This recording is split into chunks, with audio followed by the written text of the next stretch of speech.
ผัดเนื้อใส่มะเขือพวงพี่น้องเนาะ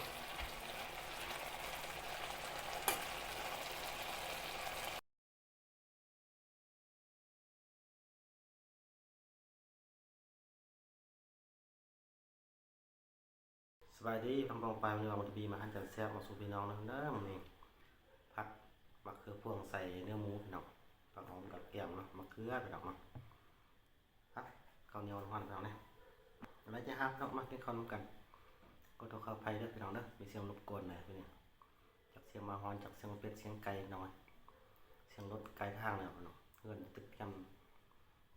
ท่านฮอนทางเนาะเฮือนเนาะ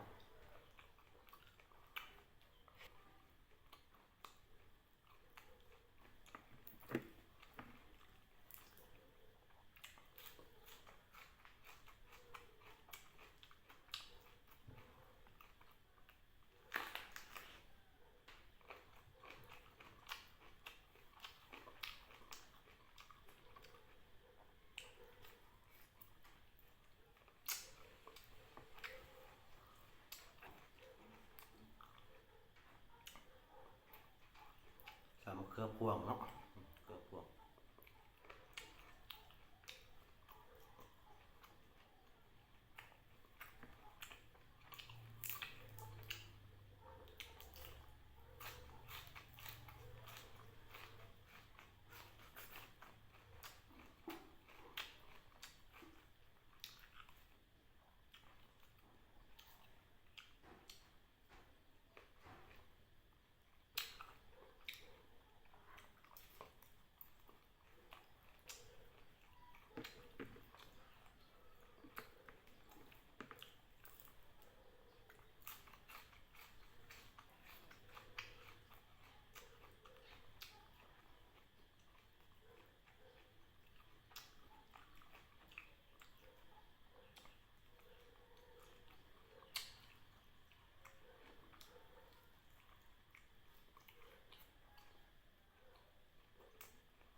คลิปนี้ขอสามีกับพี่น้องฝากกดไลค์กดแชร์กดติดตามบาบุญทีวีทั้งสองเด้อคลิปนี้ขอตัวลาไปก่อนขอนับต้นไม้ดีสวัสดีครับ